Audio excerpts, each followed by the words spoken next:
د زابل ولایت مرکز کلات ښار کې د ولایتي روغتون د بسترونو د کمښت ستونزه د حل کېدو په حال کې ده. نن د دې ولایتي روغتون کې د 2 بابه تعمیرونو د جوړېدو د بنسټ ډبره د ولایتي مسؤلینو له لوري کېښودل شوه.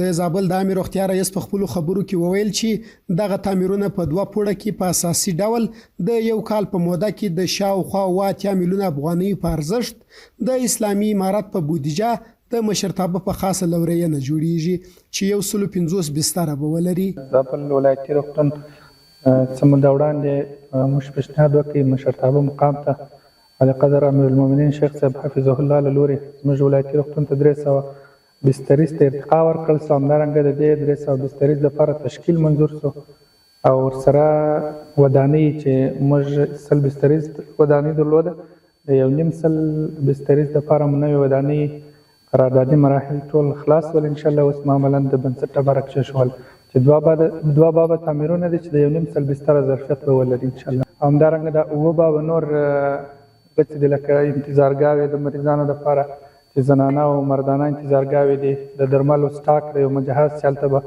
د فارمسي مسؤل هم اوسېږي، دوا توزیع ځای به هم وي، د درملو سټاک ذخیره به هم وي. د یادونې وړ ده چې دغه بسترونو په زیاتېدو سره به د زابل ولایتي روغتون خدمات تر ډېره حده ښه شي.